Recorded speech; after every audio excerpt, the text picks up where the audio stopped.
Picture this: an ancient landscape bathed in the soft gold of sunrise. Towering stones stand in a silent circle, weathered by thousands of years of wind and rain. This is Stonehenge, a place you've seen in countless documentaries and photographs, a monument so familiar it almost feels like a postcard from the past. But what if that postcard is hiding a secret? What if everything we've been told, everything we assume we know about this iconic structure, is fundamentally incomplete or perhaps even mistaken? For centuries, archaeologists and historians have presented theories about why it was built and who constructed it. They speak of ancient calendars, burial grounds, and celestial observatories. Yet, for every answer, a dozen new, more perplexing questions emerge from the shadows of those massive stones. This isn't just about a pile of rocks in a field. It's about one of humanity's greatest and most enduring puzzles, a riddle carved in stone that has captivated our imagination for generations. What if the truth is far stranger, far more incredible than any textbook has ever dared to suggest? Today, we're embarking on an intellectual adventure to explore that very possibility. We're going to journey beyond the conventional, past the boundaries of mainstream archaeology, and dive headfirst into 25 of the most mind-bending theories ever proposed about Stonehenge. From suggestions of ancient alien visitors who may have guided its construction, to the whispers of advanced lost civilizations possessing knowledge we can scarcely comprehend today, we will examine ideas that challenge our understanding of human history itself. This video is not about proving one single truth, but about opening our minds to the vast landscape of what might be possible.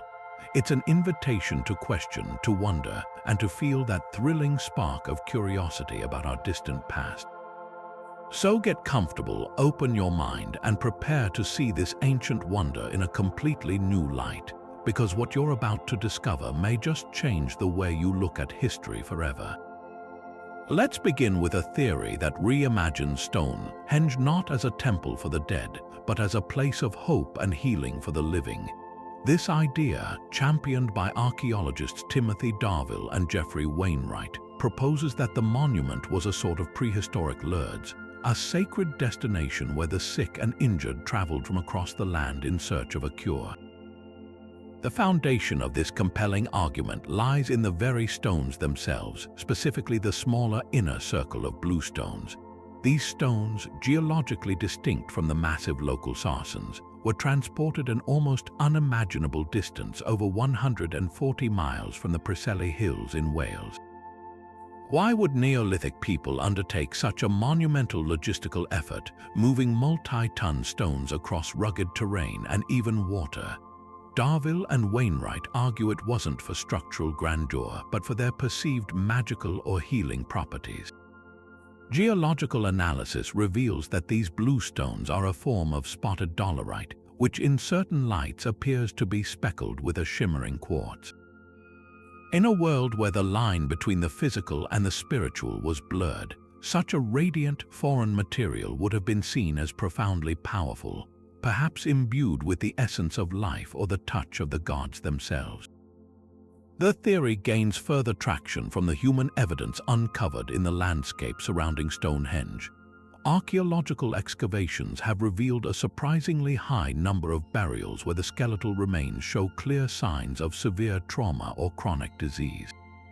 We find individuals with broken bones that had badly set, deep abscesses in their jaws, and advanced degenerative conditions.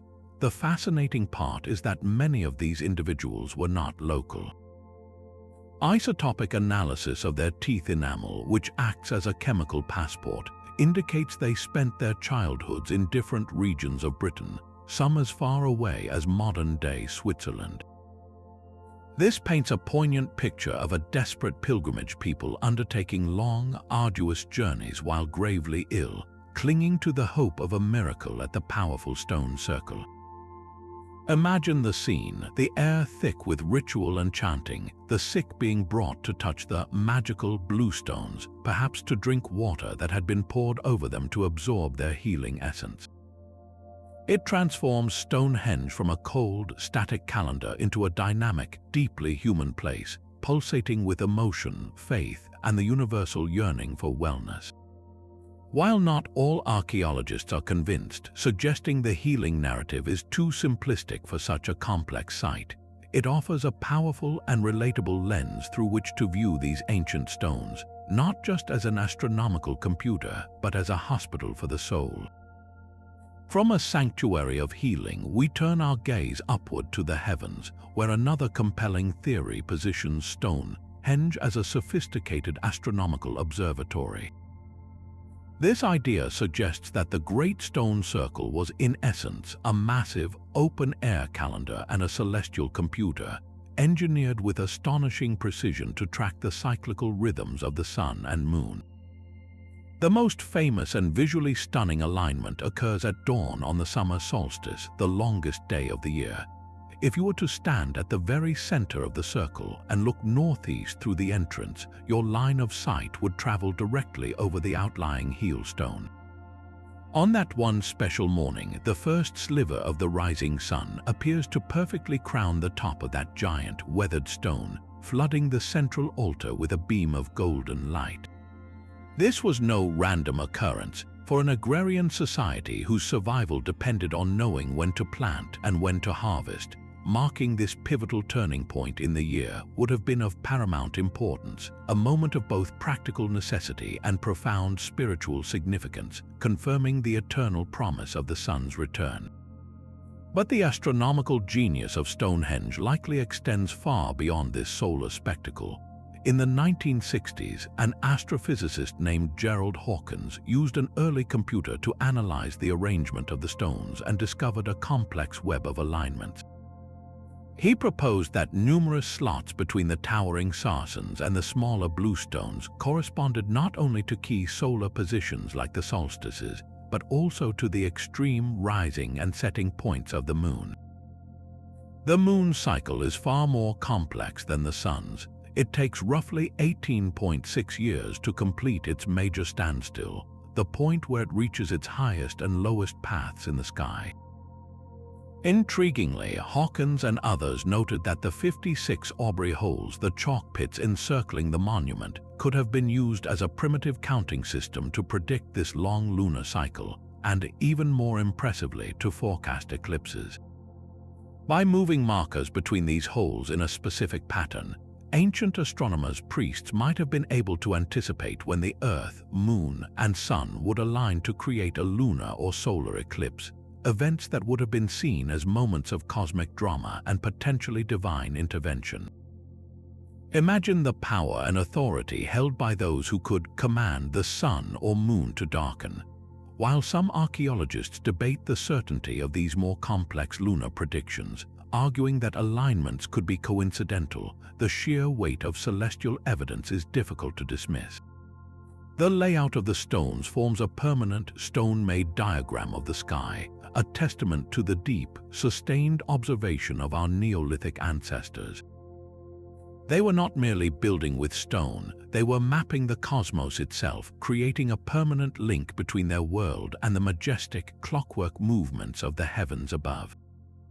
But what if the true purpose of Stonehenge was to honor not the heavens, but the dead? Another powerful theory shifts the focus from the living to the ancestors, proposing that the monument served as a vast, sacred burial ground for a powerful and enduring royal dynasty. This idea transforms the landscape into a domain of the dead, a place where lineage and power were eternally etched into the earth. The evidence for this is both extensive and personal, beginning with the cremated remains found within the monument itself. Excavations have uncovered the burned bones of dozens of individuals, with recent analysis suggesting the total number of people interred at Stonehenge could be in the hundreds. These weren't casual burials, they were placed within the sacred circle, some in the iconic Aubrey holes that ring the site, marking them as people of immense importance. This practice of sequential burial over many centuries points to a powerful tradition. A single, revered location used for generations, strongly hinting at a ruling family establishing its permanent and divine right to rule through a direct connection to its deified ancestors. The most compelling evidence for this elite dynasty, however, was discovered not within the stone circle but a short distance away. In 2002, archaeologists made a stunning find just 3 miles from Stonehenge, the grave of a man now known as the Amesbury Archer. Buried around 2300 BCE, roughly the same period the Great Sarsen stones were being erected, this was no ordinary burial. He was laid to rest in a crouched position, surrounded by an astonishing array of riches, beaker pots, flint tools, and most remarkably, a set of prestigious archer's wrist guards and a cache of fine, gold hair ornaments, some of the oldest gold objects ever found in Britain. But what truly speaks to his significance is his personal history. Isotopic analysis of his teeth revealed that he did not grow up on the windswept Salisbury plain. He spent his childhood in the Alps, likely in what is now modern-day Switzerland or Germany. This man undertook an epic journey across the continent to be buried with honor near the Great Stone Circle. He was either a person of immense status who traveled to the heart of this emerging power, or perhaps he was a skilled metalworker and archer brought in for the construction, whose expertise earned him a revered place in their society. The Amesbury Archer provides a tangible, human face to the abstract concept of a ruling elite. His grave goods scream wealth, power, and far-reaching connections. His presence suggests that Stonehenge was the political and spiritual center of a sophisticated, hierarchical society, one that attracted and honored important figures from across Europe. When you combine his story with the cremated remains within the circle, a vivid picture emerges. Stonehenge was likely more than just a cemetery. It was a theater for ancestor worship, where the power of the living was legitimized by their physical proximity to the sacred dead. By burying their elite within this cosmic clock, this place of healing power, they were merging their lineage with the eternal cycles of the sun, moon, and earth itself, creating an unbreakable bond between the rulers, their ancestors, and the very order of the universe. Yet, for all the scientific theories about healing sanctuaries and astronomical calendars, the sheer physical scale of the stones has always invited a more primal, awe-struck question: how could mere humans have possibly built this? When faced with a mystery that seems to defy logic, the human imagination often leaps toward the supernatural, and for centuries, the most popular explanation for Stonehenge was that it was the work of a race of giants or the direct result of powerful magic. This leads us directly into the realm of mythology and some of the earliest recorded theories about the monument, which are as fascinating as they are fantastical. The most enduring of these legends is inextricably linked to the wizard Merlin, the famed sage of King Arthur's court. In the 12th century, a Welsh cleric named Geoffrey of Monmouth wrote a seminal work called The History of the Kings of Britain, a sweeping chronicle that blended scraps of real history with pure legend. In it, he provides a detailed and dramatic origin story for Stonehenge. According to Geoffrey, the monument was originally a stone circle in Ireland, known as the Giant's Ring, which had been constructed long ago by a race of giants who brought the stones from Africa. These stones were said to possess magical healing properties, much like the bluestones in the modern theory we discussed earlier. The story goes that the British King Aurelius Ambrosius wanted to erect a fitting memorial for hundreds of his nobles who had been treacherously slain by the Saxons. Merlin, his chief advisor, suggested they retrieve the Giant's Ring from Ireland, as its stones held a power that made them irreplaceable. When a British army found they could not dismantle the colossal circle, Merlin simply used his arcane arts to disassemble the stones, transport them across the sea, and then reassemble them perfectly on Salisbury Plain as a memorial to the dead. This narrative, while clearly a fable, served a powerful purpose for Geoffrey's audience. It connected Stonehenge to the glorious, semi-mythical history of the British people, tying it to the heroic age of King Arthur and giving Britain an ancient, magical pedigree that rivaled the classical histories of Rome and Greece. The legend endured because it offered a satisfying answer to the most obvious question. The stones were so massive that only giants could have quarried them, and only a magician of Merlin's power could have moved them. This idea wasn't born in a vacuum. If you stand before the great Sarsen trilithons today, their scale is still daunting. For people in the medieval period who had no concept of pulleys, sledges, or coordinated mass labor, the notion that ordinary men could have erected these multi-ton monoliths was simply laughable. The stones themselves seem to be the only remaining evidence of a world populated by a more powerful, primordial race. Medieval manuscript illustrations often depicted giants casually handling the stones as if they were mere building blocks, reinforcing the idea that the human past was a more epic, more magical time. While we now know, through archaeology and experimental projects, that Neolithic people possessed the ingenuity and manpower to move and raise the stones, the emotional core of the giant and Merlin myth still resonates. They represent a fundamental human response to the truly monumental, a sense of wonder so profound that it seeks explanation in the realm of the extraordinary. These stories are not merely failed history, they are a testament to the power of Stonehenge to ignite the imagination across the centuries, transforming a pile of stones into a legend carved from the bedrock of myth.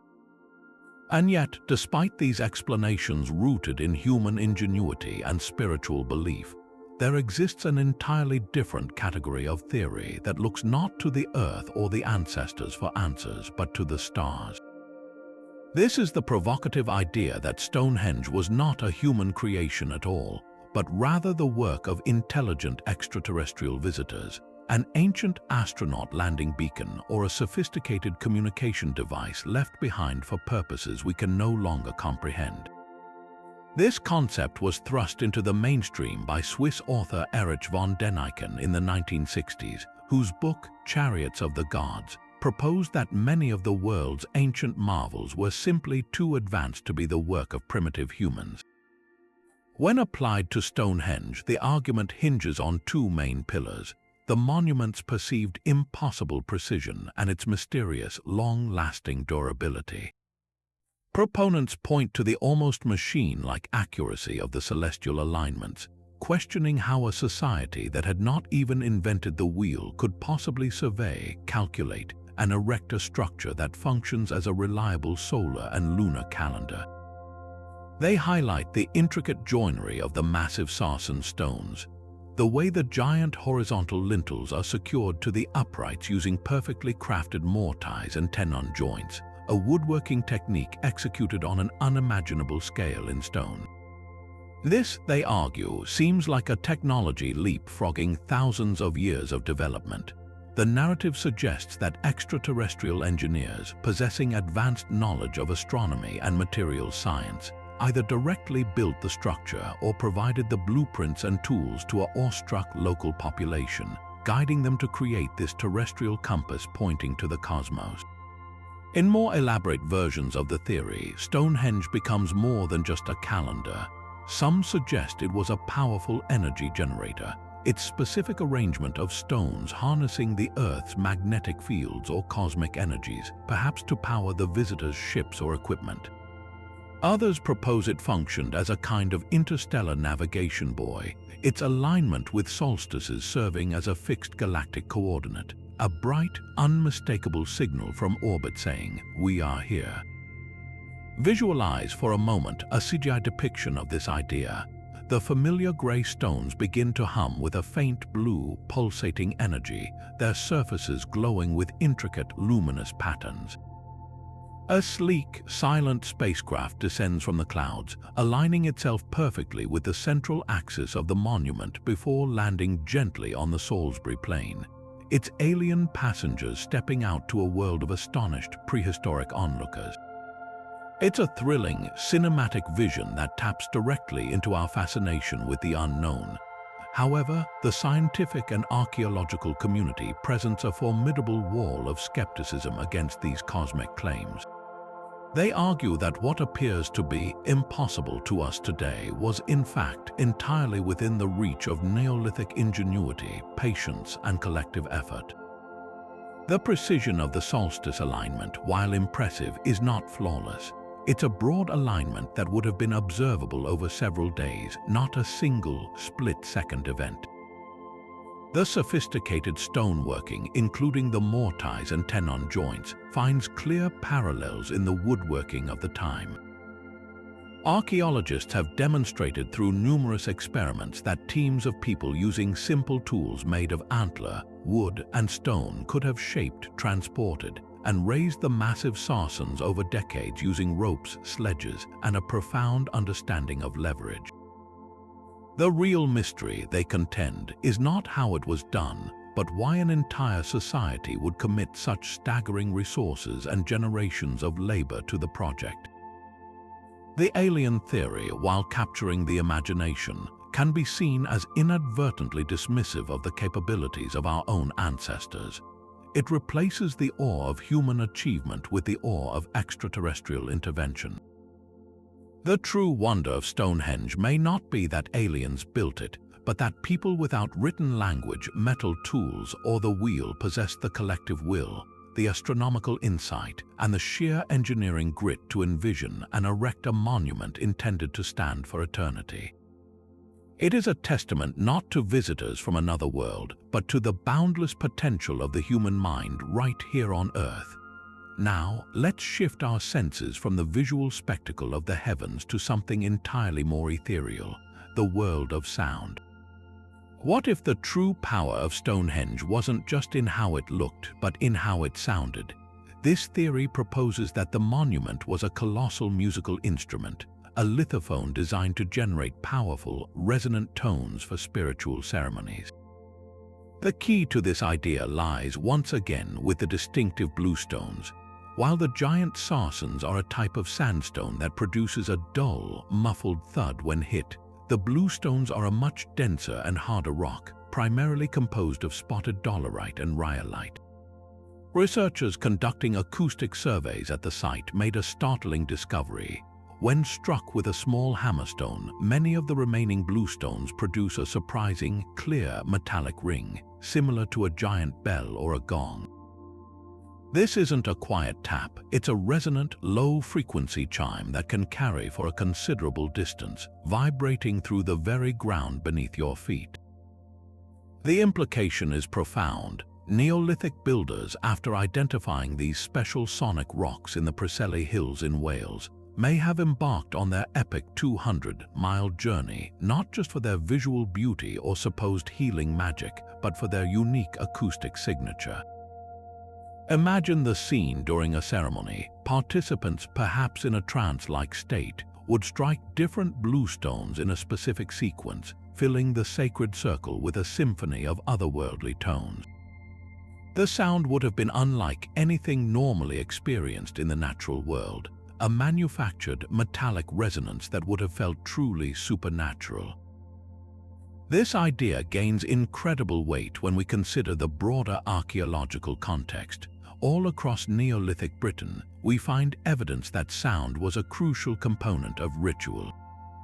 In tombs and other ceremonial sites, archaeologists have identified so-called rock gongs and ringing rocks. There are even caves adorned with prehistoric art that are located in areas with exceptional acoustics, suggesting that the soundscape was as important as the visual art.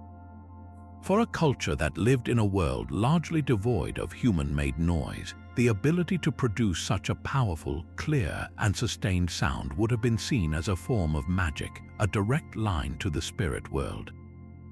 The vibrations were not just heard, they were felt physically, coursing through the body and creating a deeply immersive, multi-sensory experience. This auditory dimension adds a rich, textured layer to our understanding of Stonehenge. It wasn't merely a silent calendar watching the skies or a somber cemetery for the dead. It could have been a vibrant, dynamic space, alive with percussive music and resonant harmonies. The very air within the circle would have hummed with energy during rituals, the sounds amplifying the emotional intensity of the ceremonies and facilitating altered states of consciousness for the participants. This theory transforms Stonehenge from a static monument into a living instrument, its purpose to orchestrate not just the movements of the sun and moon, but the very spirits of the people who gathered within its stone embrace. But what if Stonehenge's purpose was not just to observe the cosmos, but to interact with it on a fundamental, energetic level? This brings us to one of the most mystical and enduring theories, the idea that the stone circle is a powerful vortex of earth energy, a portal to other dimensions or a gateway through time itself. To understand this concept, we have to venture into the world of ley lines, a term coined in the 1920s by an amateur archaeologist named Alfred Watkins. He proposed that ancient sites, stone circles, burial mounds, old churches built on pagan ground were not randomly placed, but were deliberately positioned along straight, invisible energy lines that crisscrossed the British landscape like a vast spiritual grid. Watkins himself saw these lines as primitive trade routes or navigational pathways, but later thinkers, particularly those in the Earth mysteries and New Age movements, reinterpreted them as channels for a mysterious, flowing force known as telluric currents, energy that is believed to emanate from the Earth itself. According to this view, Stonehenge sits at a powerful nexus where multiple ley lines converge, making it a sort of spiritual power station. The specific arrangement of the stones in this theory is not just for astronomical sighting. It is a sophisticated architecture designed to harness, amplify, and focus this terrestrial energy. Proponents suggest that the concentric circles of sarsen and bluestones act like a lens or a capacitor, concentrating the Earth's power at the center of the circle to such an intense degree that it could theoretically warp the fabric of space-time, creating a temporary doorway to other realities or different eras. Imagine standing in the center of the circle on a misty morning, the air humming with a palpable, silent energy. You can almost feel a vibration rising through the soles of your feet, a tingling sensation in the air. For those who subscribe to this belief, this isn't just imagination, it's the physical manifestation of the portal's power. This theory is given life and continued relevance by the modern-day spiritual communities who hold Stonehenge as a deeply sacred space.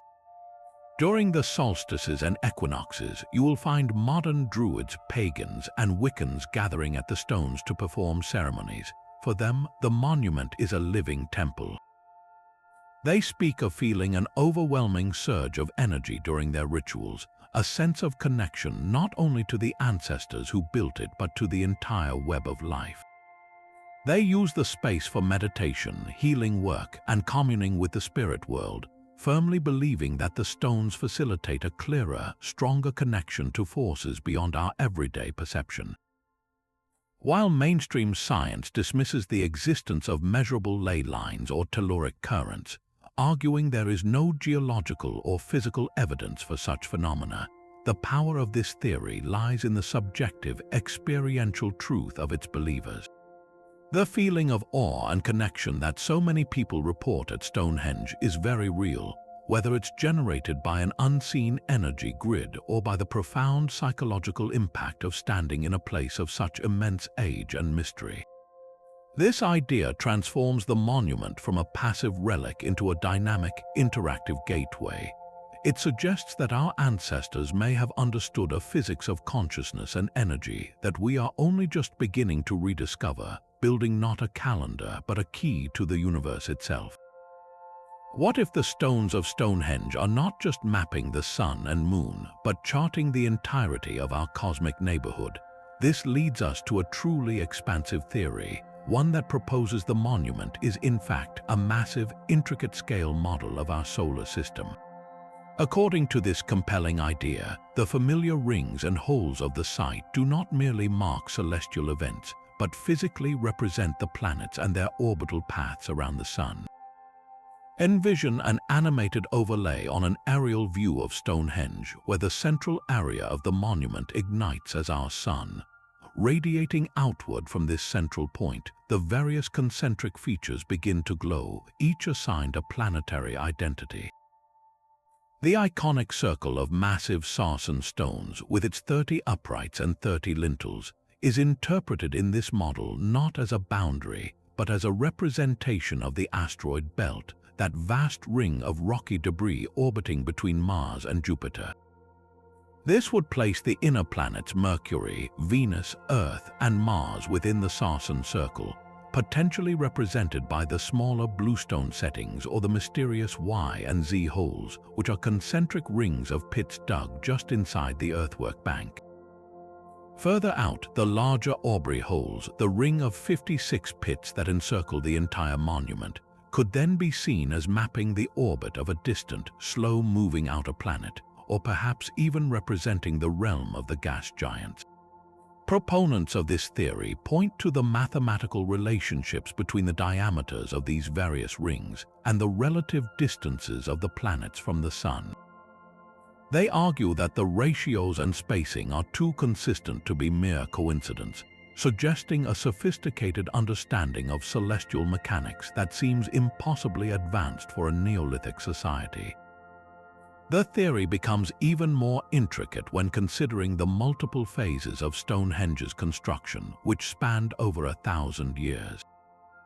Perhaps each new phase, the digging of the Aubrey holes, the erection of the bluestones, and finally the raising of the giant sarsens, wasn't a change of purpose, but a refinement of the model, an evolving map as astronomical knowledge deepened over generations.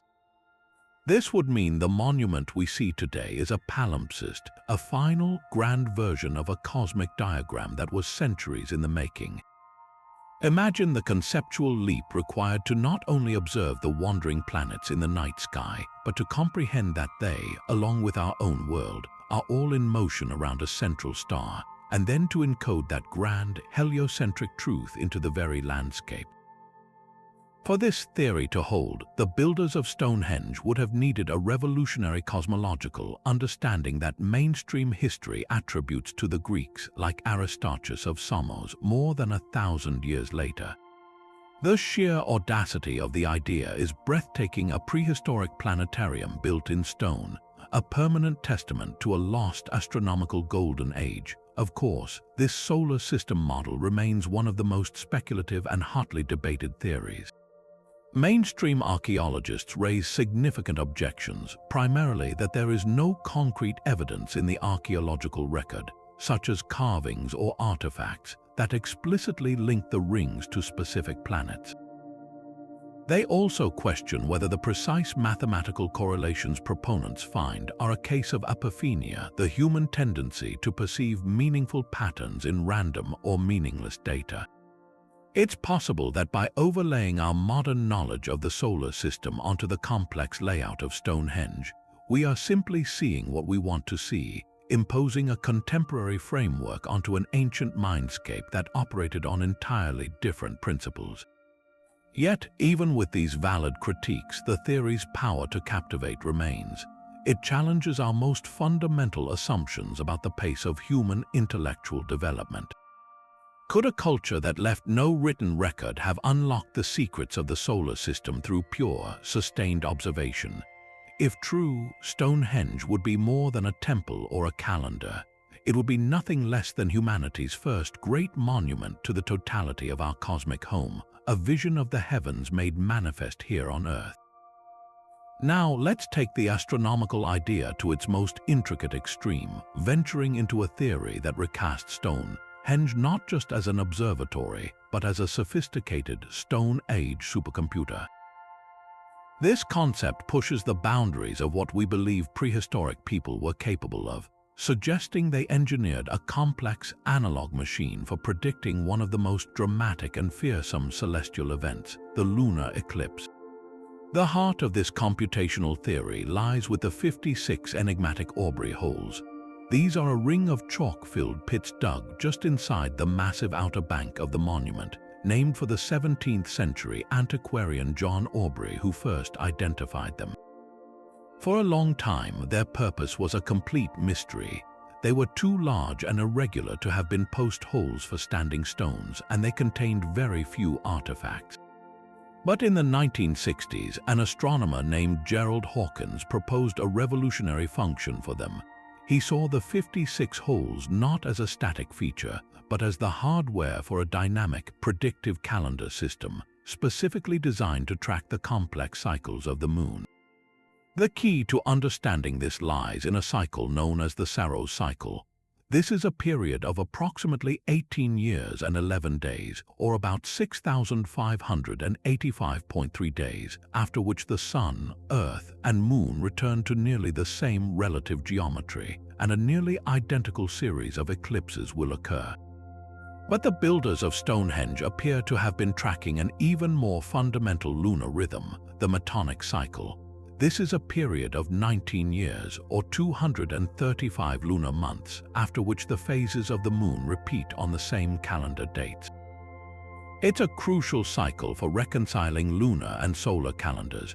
So, how do 56 holes account for a 19-year cycle? The genius of the system lies in its use of multiple markers and a simple yet brilliant algorithm. Imagine 6 stones or perhaps carved wooden posts placed in 6 of the 56 Aubrey holes, equally spaced around the circle. This setup creates a simple, physical counting machine. Each year, a designated priest or astronomer would move all 6 markers 1 hole forward in a clockwise direction around the circle.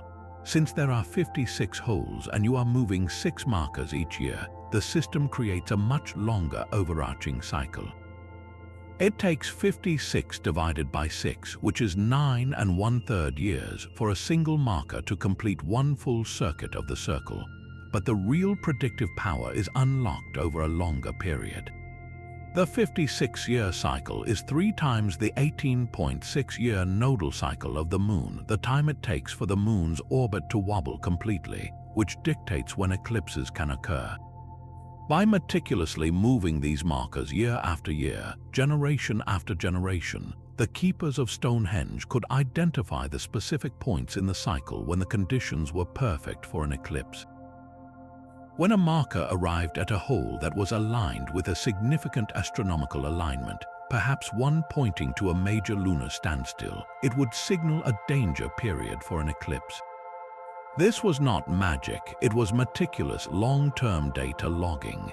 Picture an animated diagram illustrating this process. We see a top-down view of the Stonehenge circle with the 56 Aubrey holes glowing faintly. 6 brightly colored markers are placed in holes 0, 9, 18, 27, 36, and 45. The animation shows a year passing, and all 6 markers shift 1 position clockwise. A counter ticks off the years. As the years accumulate, we see that every 9 to 10 years, a marker passes over a hole that is aligned with the heel stone or another key feature. When 3 full cycles of the moon's nodal precession have passed, a total of 56 years, the markers have returned to their original starting positions, and the pattern of potential eclipse windows repeats. This system provided a way to anticipate these awe-inspiring events, transforming them from terrifying, unpredictable acts of the gods into predictable, manageable phenomena. The ability to forecast an eclipse would have conferred immense power and authority upon the ruling elite. They could prepare the population, stage a dramatic ceremony to fight off the shadow consuming the moon, and then, when the moon inevitably returned, take credit for having won a cosmic battle.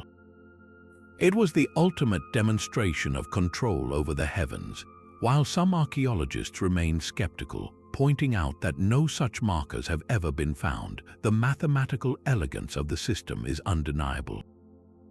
It demonstrates a level of abstract thought and long-term planning that we rarely attribute to prehistoric societies. This theory suggests that the true monument at Stonehenge isn't just the stones we see, but the invisible, intellectual architecture of the system itself, a timeless algorithm encoded in a circle of chalk pits, waiting to be read by those who knew the code. But what if the greatest achievement of Stonehenge wasn't the structure itself, but the society it created? This theory shifts our focus from celestial mechanics and spiritual beliefs to the raw power of politics and social engineering. It proposes that Stonehenge was the Neolithic equivalent of a massive national infrastructure project, deliberately conceived to unite the diverse and likely competing tribes of prehistoric Britain under a single collective identity. The evidence for this is written not just in the stones, but in the very soil and artifacts found across the landscape. Consider the monumental effort required. The smaller bluestones were hauled from the Preseli Hills in Wales, a journey of over 140 miles that would have required coordination between communities who may have never interacted before. The massive sarcens, weighing up to 30 tons each, were dragged from the Marlborough Downs over 20 miles to the north. This was not a local construction project, it was an island-wide endeavor. Archaeology reveals that this was not just about moving stone. The tools used to dress the sarcens, the antler picks used to dig the ditches, and the animal bones from feasts held at the nearby settlement of Durrington Walls show that people were coming from every corner of Britain. Isotopic analysis of cattle teeth found at Durrington Walls indicates these animals were raised in different regions, perhaps brought as tribute or for massive communal feasts that fed the thousands of workers.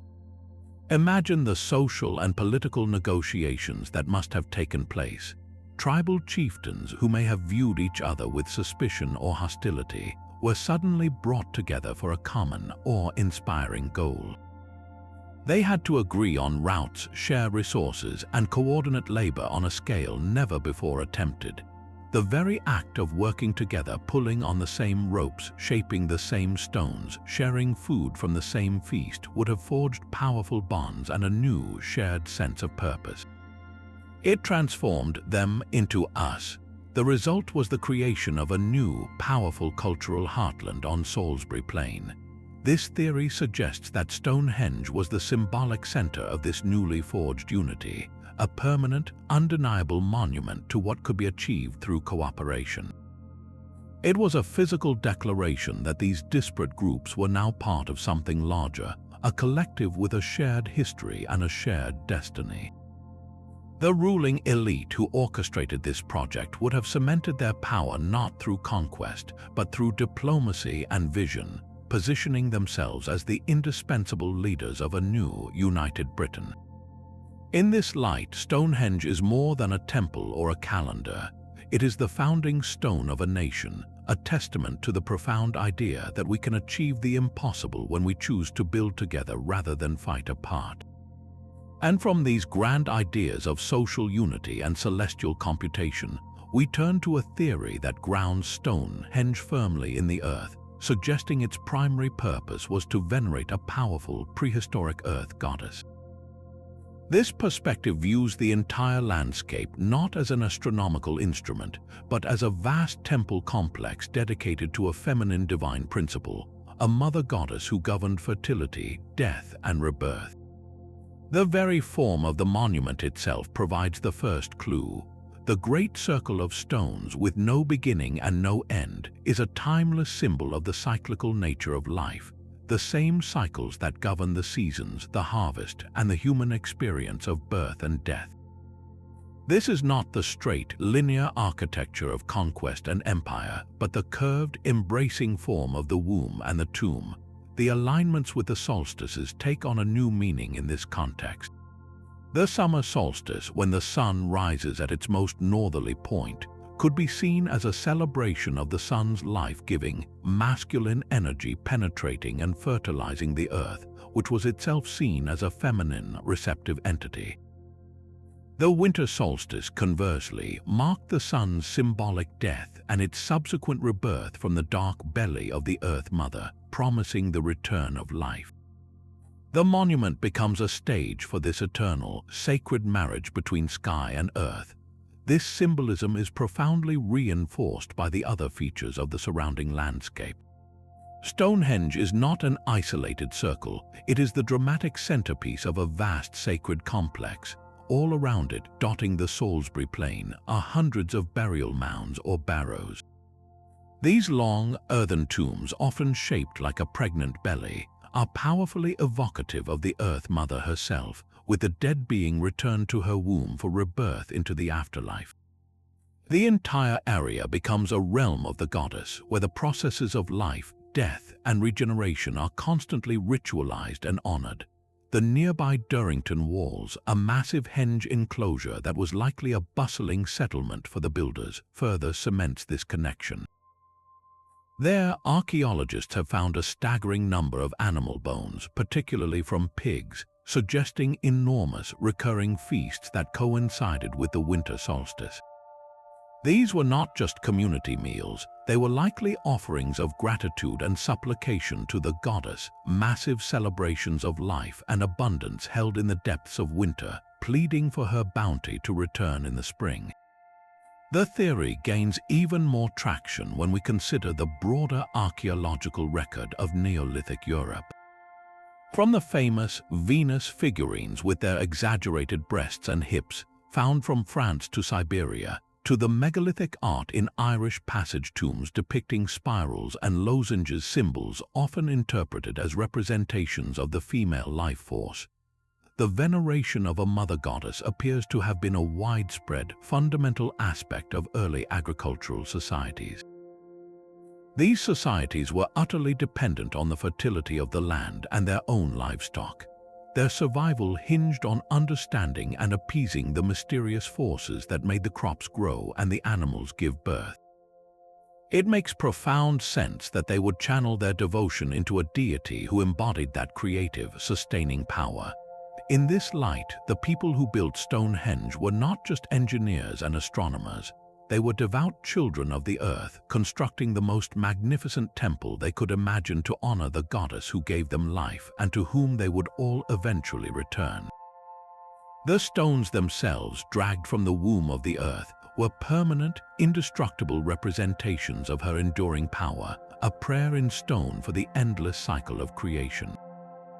While Stonehenge stands as a monument to celestial wonder and communal unity, we must also confront a more unsettling possibility lurking within its shadow: the theory that this sacred space was also a site of ritual human sacrifice.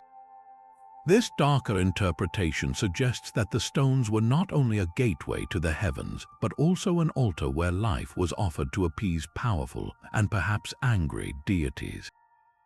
The evidence for this grim practice doesn't come from the stone circle itself, where few human remains show signs of violence, but from the bustling, sprawling settlement just 2 miles to the northeast, known as Darrington Walls. This was the living city for the builders of Stonehenge, and the contrast between the two sites is stark and telling. Darrington Walls was a place of raucous life, while Stonehenge, with its silent, towering stones, appears to have been a domain dedicated to the dead and the divine. At Darrington Walls, archaeologists have uncovered evidence of colossal feasting on a truly industrial scale. The remains of tens of thousands of animal bones, particularly from pigs, have been found, many from animals slaughtered at just 9 months old, right at the peak of their fattening. This points to massive seasonal gatherings, likely during the midwinter solstice, where people from across Britain converged.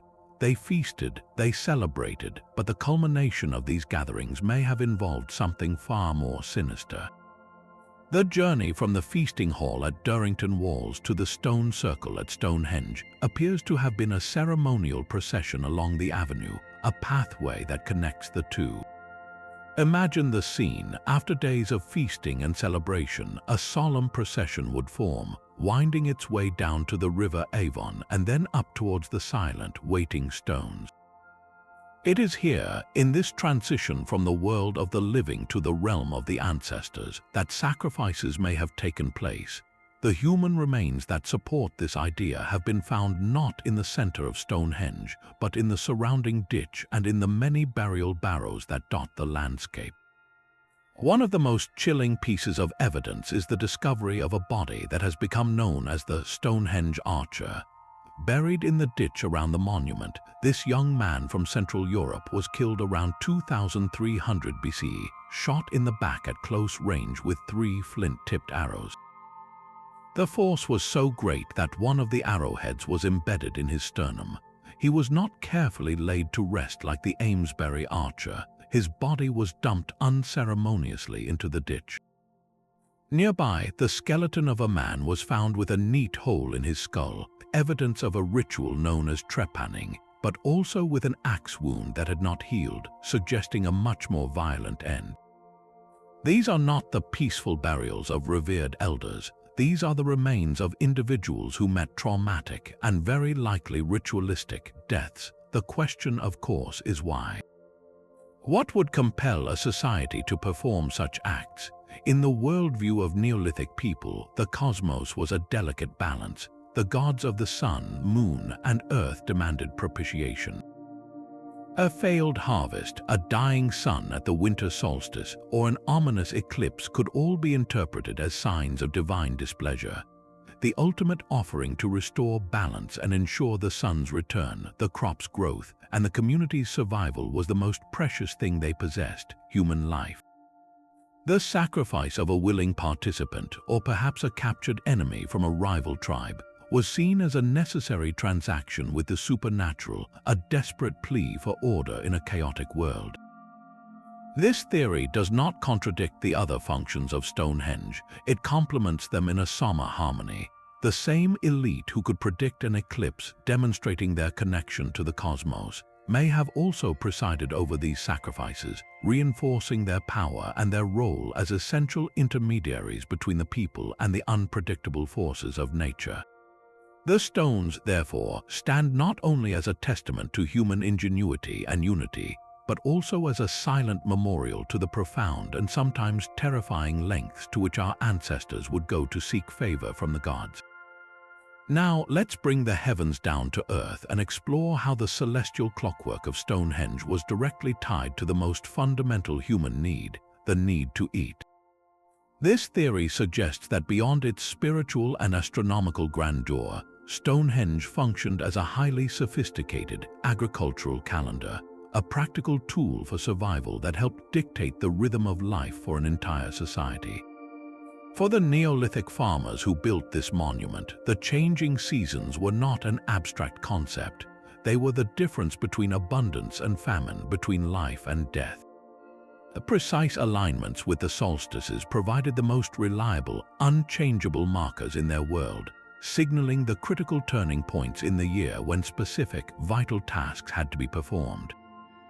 Picture a sweeping, animated time-lapse of the landscape surrounding Stonehenge. We begin in the deep of winter at the solstice in December. The land is bleak and frozen, the fields are barren, and the days are short.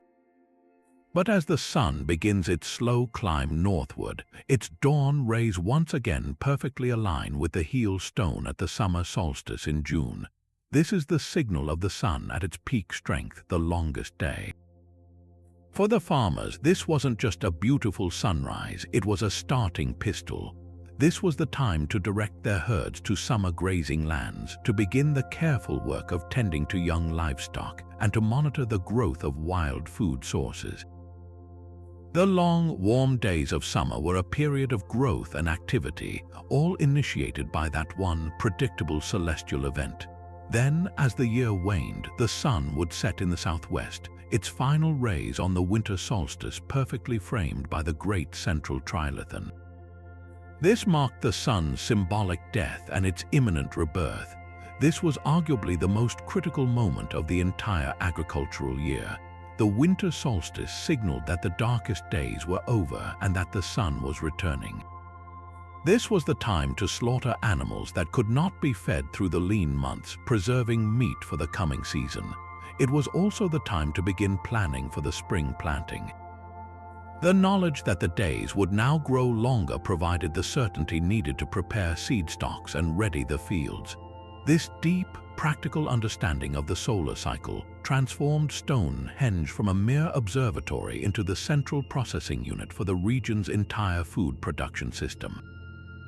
The ability to accurately predict these seasonal shifts gave the ruling elite and the priestly class immense, tangible power. They held the key to the community's survival.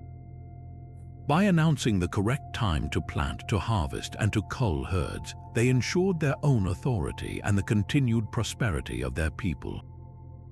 This wasn't about controlling the heavens for mystical reasons alone. It was about managing the earthly consequences of celestial movements. The stones provided a fixed communal reference point that eliminated guesswork and argument.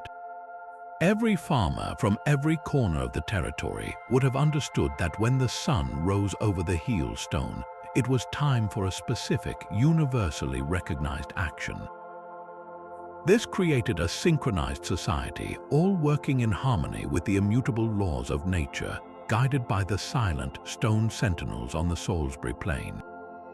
If Stonehenge seems too advanced for the Neolithic Britons, and yet too ancient to be the work of extraterrestrials, where else could such knowledge have originated? This line of questioning brings us to one of history's most romantic and enduring legends, the lost continent of Atlantis.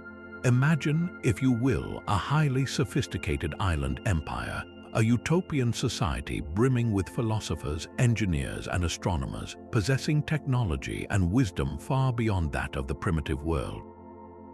Then, in a single day and night of catastrophic earthquakes and floods, this entire civilization vanishes beneath the waves of the Atlantic Ocean, lost forever to the sea. But what if, before their demise, these enlightened Atlanteans sailed across the ocean and shared their advanced knowledge with the struggling cultures of the world?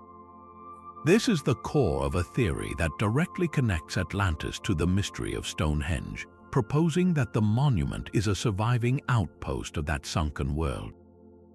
The idea really began to crystallize in the 19th century, a time when archaeology was still a young science and grand, sweeping theories about human history captured the public imagination.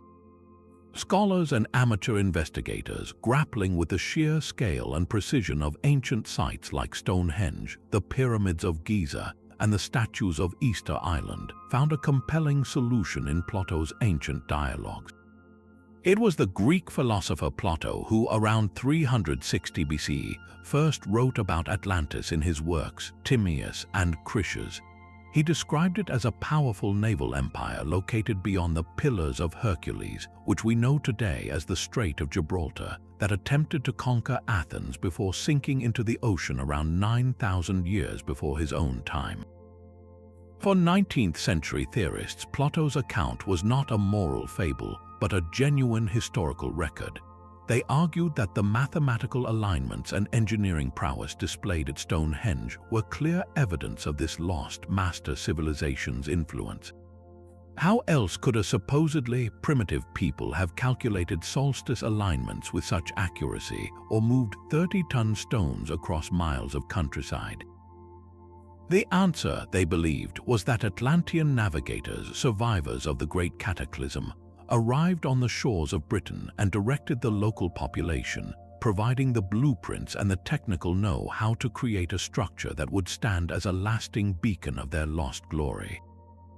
This theory places Stonehenge within a global context of what are sometimes called out-of-place artifacts, or OOP arts. These are objects or structures that, according to conventional historical understanding, seem far too advanced for the time and culture that produced them. Envision a map of the world lighting up with these enigmatic sites. In Egypt, the Great Pyramid of Giza displays a level of architectural precision that modern engineers struggle to replicate. In Lebanon, the massive multi-ton stone blocks of Baalbek, including the famed Stone of the Pregnant Woman, raise the same fundamental questions about ancient lifting capabilities.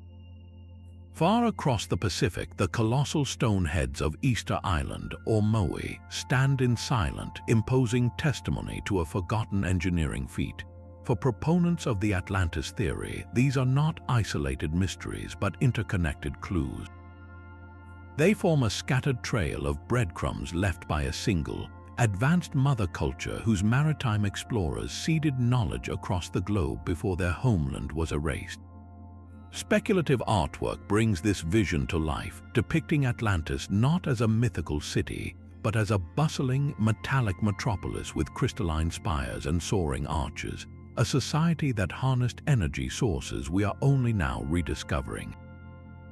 Their ships, sleek and impossibly advanced, are shown arriving on the prehistoric coast of Britain, where awestruck locals look on as these godlike figures direct the placement of the first sarsen stones. The theory offers a seductively simple answer to a profoundly complex puzzle. All the world's ancient wonders share a common, sophisticated architect. However, mainstream archaeology and geology present formidable challenges to this captivating narrative. The most significant hurdle is the complete lack of physical evidence for a continent-sized landmass in the middle of the Atlantic Ocean. Modern seafloor mapping and plate tectonics show no trace of a sunken land bridge, let alone a vast empire. Furthermore, archaeologists point out that the development of Stonehenge was not a sudden, miraculous event. We have clear evidence of over 1,000 years of gradual development on the site, from simple earthworks to the final stone circle. This was an organic, indigenous evolution, not the imposition of a ready-made design by foreign visitors. The similarities between global megalithic sites, rather than proving a common source, can be better explained by the universal human response to similar challenges and the surprisingly effective, albeit slow, diffusion of ideas along ancient trade routes. The story of Atlantis endures not because of its scientific plausibility, but because of its profound symbolic power. It speaks to a deep-seated human intuition that there was once a golden age, a time of greater wisdom and harmony that was lost through some great catastrophe. Stonehenge, in its silent, eternal majesty, becomes a tangible touchstone for that longing, a physical remnant of a world we wish had existed. It is a theory built not on evidence but on wonder, a testament to our enduring desire to find a grand, unifying story behind the scattered fragments of our ancient past.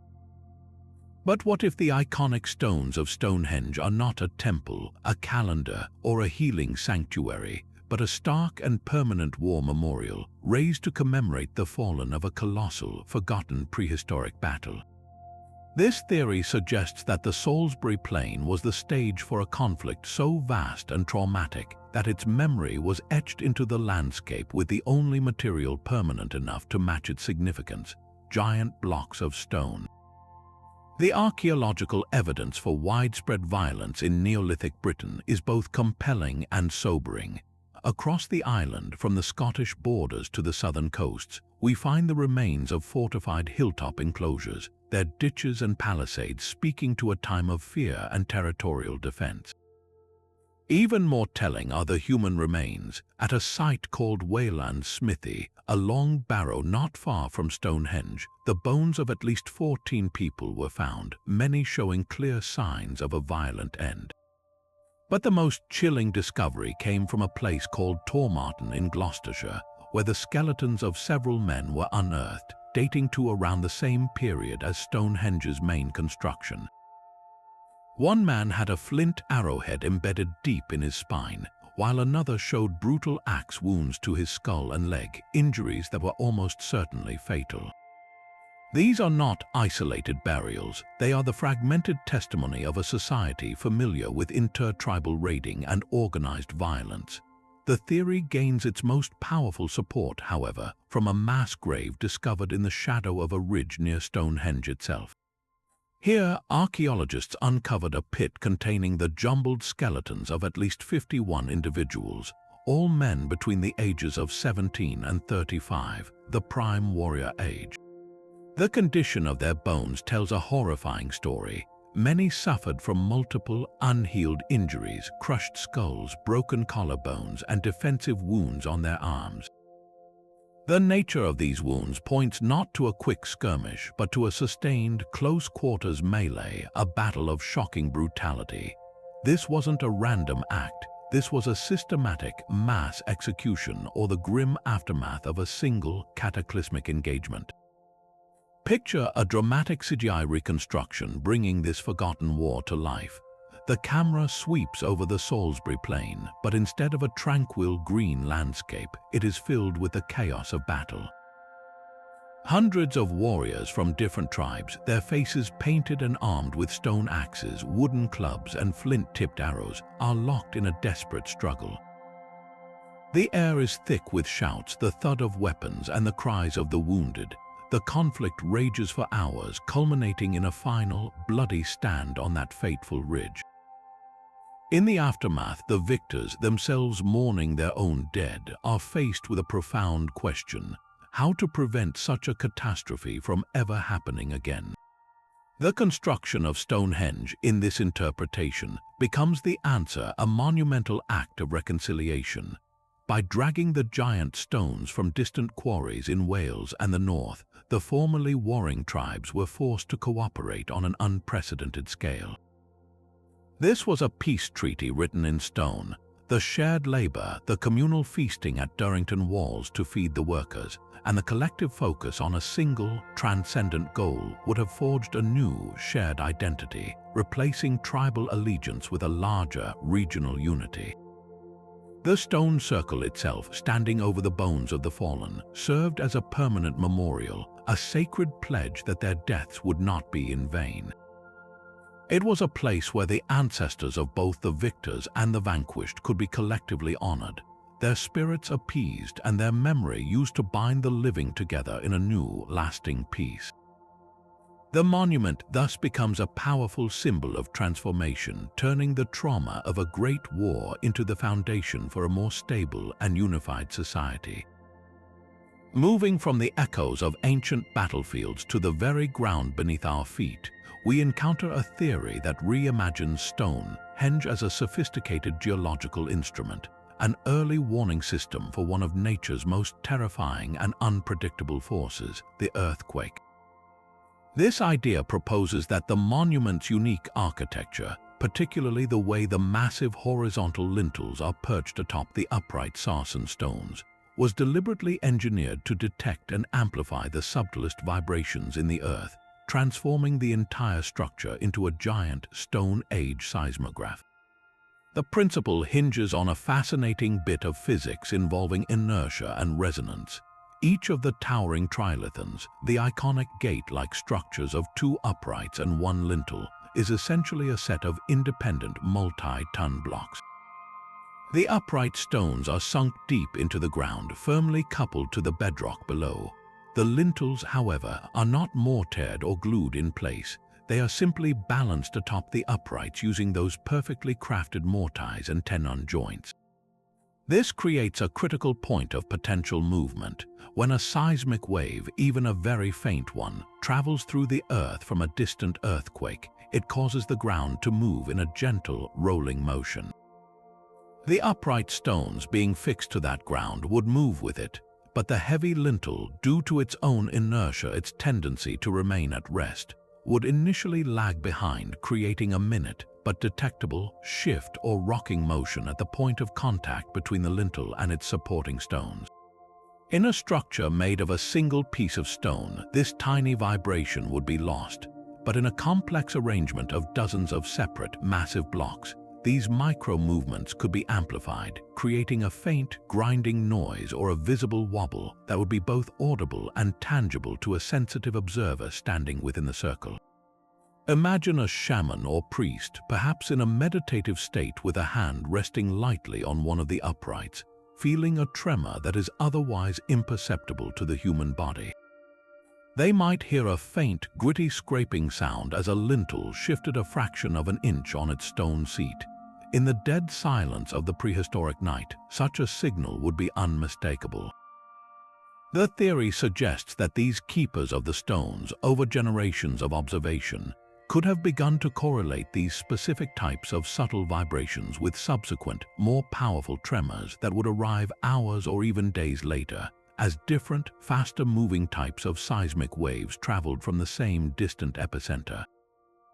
This would have given them a seemingly supernatural ability to predict an impending earthquake. The sociological and spiritual implications of such a capability would have been immense.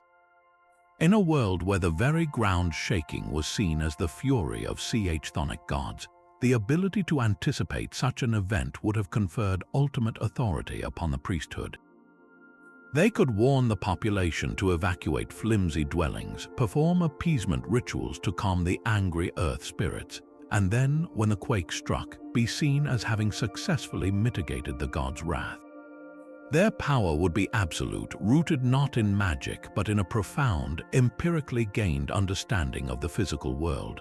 Geologists offer a mixed perspective on the feasibility of this idea. They confirm that the basic physics is sound. A structure composed of separate, balanced masses would indeed be more sensitive to low-frequency seismic waves than the surrounding landscape. The entire Salisbury Plain is crisscrossed with ancient fault lines, and Britain does experience occasional, low-level seismic activity, making the scenario plausible from a geological standpoint. However, many scientists remain skeptical that the signal would be clear or consistent enough to allow for reliable prediction, a challenge that modern seismology still grapples with today. The true brilliance of this theory lies not in its absolute provability, but in the way it demonstrates the incredible observational skills of our ancestors. It suggests they were not just looking at the skies, but were deeply attuned to the whispers of the Earth itself, engineering a monument that could listen to the planet's deep, restless murmurs. Now, let's shift our perspective from the Earth's vibrations to the inner vibrations of the human mind, exploring a theory that frames Stonehenge as a sacred interface for communicating with the spirit world. This idea proposes that the monument was a portal for shamans and spiritual leaders to enter trance states, bridging the divide between the living and their ancestral dead. The evidence for this lies in a potent combination of burial rites, unique acoustics, and the possible use of mind-altering plants native to the Salisbury Plain. Picture the scene during a ceremony held on a moonless night. A small group gathers inside the circle, the only light coming from a flickering fire that casts long, dancing shadows against the towering stones. The air is thick with the smoke of burning herbs, and a rhythmic, hypnotic drumming begins, its beat echoing off the hard surfaces of the bluestones. This wasn't just a solemn gathering. It was a carefully orchestrated sensory experience designed to propel participants into an altered state of consciousness. The presence of the dead was a tangible reality here. With hundreds of cremated remains buried within and around the monument, the living were literally standing in a city of ancestors. This physical proximity to the dead would have been a powerful psychological trigger, reinforcing the belief that the veil between worlds was at its thinnest within the stone circle. But the true key to crossing that veil may have been pharmacological. Archaeological studies of the surrounding landscape have revealed traces of plants with potent psychoactive properties. Henbane, a plant known for its powerful deliriant effects, and magic mushrooms which contain psilocybin, both grew wild in the region. Evidence from other Neolithic sites in Europe shows that such substances were used in ritual contexts, often by shamans seeking visionary journeys. In the enclosed space of Stonehenge, especially if a fire was burning and these substances were thrown onto the flames, the participants would have inhaled a potent smoke, quickly inducing vivid hallucinations, out-of-body sensations, and a profound sense of connection to the supernatural. This chemical catalyst was amplified by the monument's own built-in sound system. As we explored earlier, the bluestones ring with a clear, metallic tone when struck.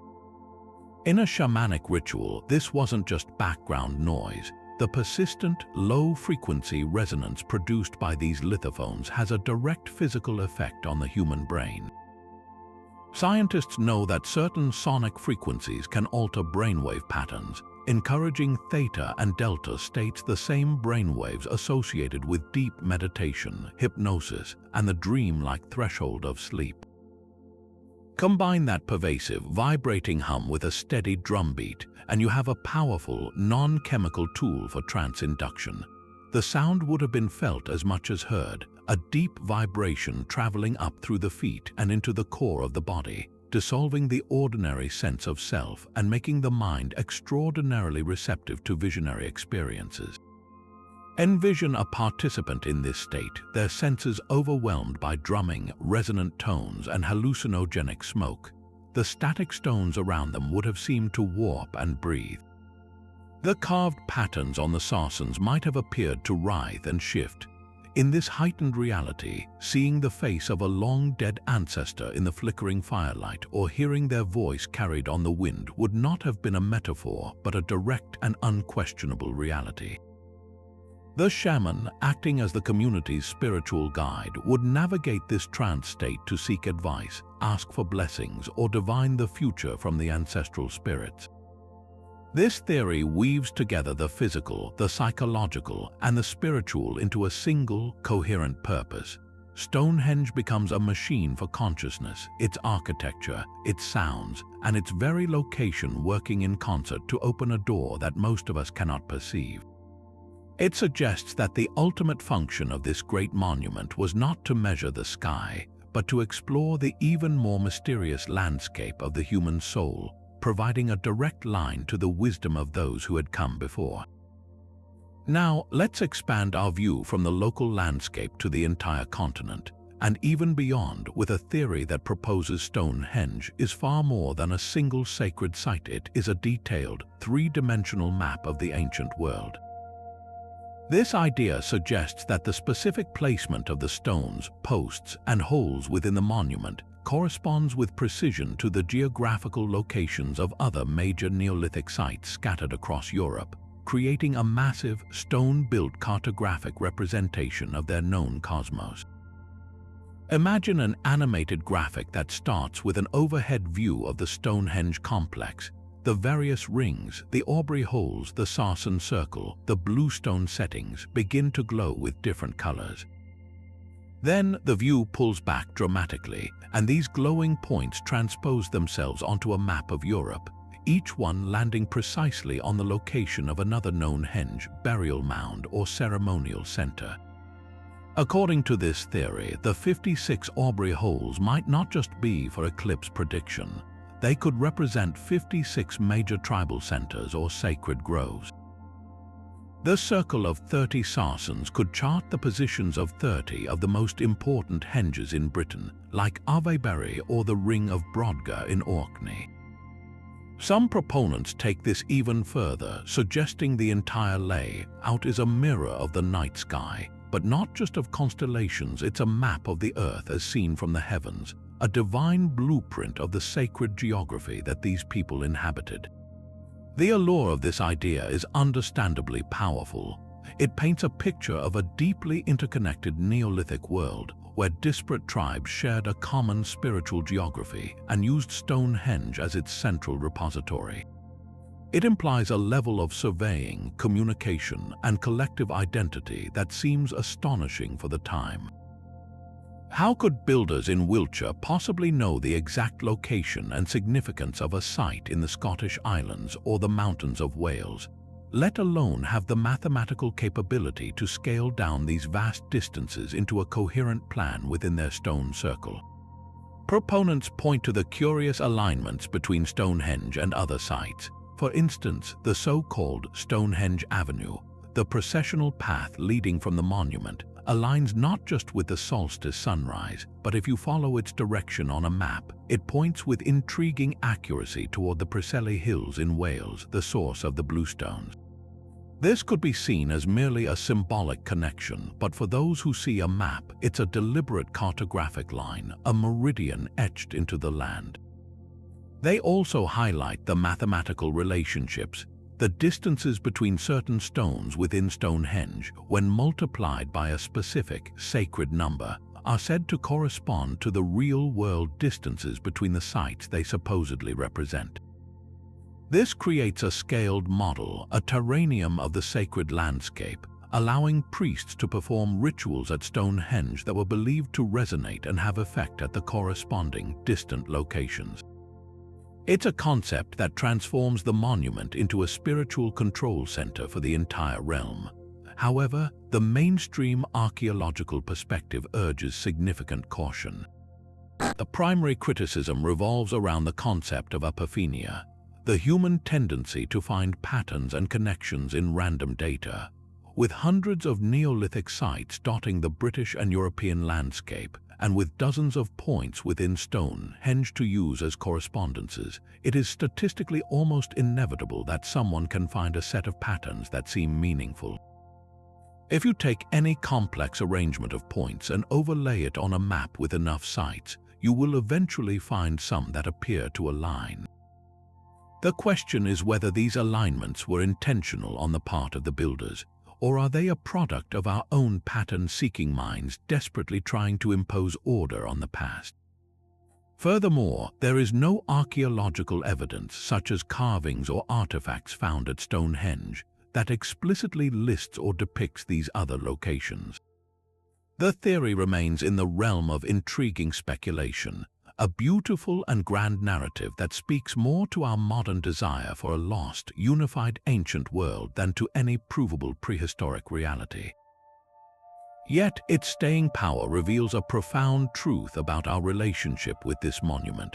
We are drawn to the idea that Stonehenge was the heart of something vast, a central node in a network of power and belief that spanned the continent. It's a theory that doesn't just explain the stones, it explains our own longing for connection, for a time when the entire world was woven together by a single, sacred story written not on paper, but in the very earth and stone. Moving beyond maps and spiritual gateways, we arrive at one of the most technologically audacious theories of all, the idea that Stonehenge was in fact a prehistoric power plant, an engineering marvel designed to harness the Earth's own energies and convert them into usable electrical or magnetic force. This concept pushes the boundaries of speculation, suggesting that our ancestors weren't just astronomers or priests, but proto-engineers who understood the hidden physics of the planet. The backbone of this theory rests on two main pillars: the alleged presence of telluric currents and the purported piezoelectric properties of the monument's famous bluestones. Telluric currents are natural, extremely low-frequency electrical currents that flow through the ground, generated by interactions between the Earth's magnetic field and solar activity. Proponents of the power plant theory argue that the architects of Stonehenge identified the Salisbury Plain as a potent nexus for these subterranean energy flows, much like the ley line theory, but with a more technological twist. They propose that the specific concentric arrangement of the stones, the outer sarsen circle, the inner bluestone horseshoe, and the central altar stone, was not random, but a sophisticated geometric configuration designed to act as a lens or a resonator, focusing and amplifying these telluric currents toward the center of the circle. Imagine an animated diagram where the ground beneath Stonehenge is depicted with swirling, flowing lines of energy like underground rivers of light. These currents are shown converging on the site, drawn in by the monument's layout, and then being channeled upward, intensifying as they funnel through the central space. This is where the second, more specific claim comes into play, involving the unique geology of the bluestones. Proponents point to a phenomenon known as piezoelectricity. This is a real, measurable physical effect where certain crystalline materials like quartz generate a small electrical charge when they are subjected to mechanical stress or pressure. It's the same principle that allows a piezoelectric lighter to create a spark. The key here is that many of the bluestones hauled from Wales contain significant amounts of crystalline quartz within their matrix. The theory then suggests a deliberate, dynamic process.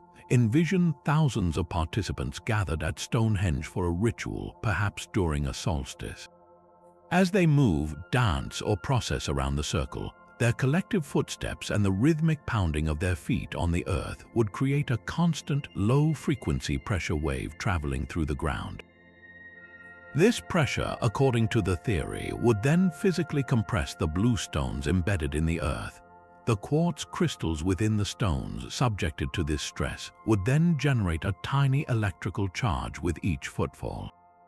Individually, each pulse would be minuscule, but with a massive crowd moving in unison over a sustained period, the cumulative effect could, in theory, generate a measurable, low-level electrical field within the circle. An accompanying animation could visualize this beautifully. We see a cross-section of the earth with a bluestone rooted in the ground. as a wave of pressure from a footstep travels through the soil and squeezes the stone. Tiny blue sparks of electricity crackle across its crystalline interior, a miniature lightning storm contained within the rock. This energy is then shown being collected and conducted by the surrounding stones, flowing through the monument like a circuit and culminating in a visible aura of power around the central altar. It's a thrilling, almost science fiction-like vision of the past. However, when we subject this compelling narrative to scientific scrutiny, significant and fundamental problems emerge. Geologists and physicists who have studied the claims point out several critical flaws. First, while it is true that some bluestones contain quartz, the amount is generally not sufficient, and the crystals are not aligned in a way that would produce a meaningful cumulative charge. For a material to be an effective piezoelectric generator, its crystalline structure needs to be uniform and properly oriented, like in a precisely manufactured quartz crystal.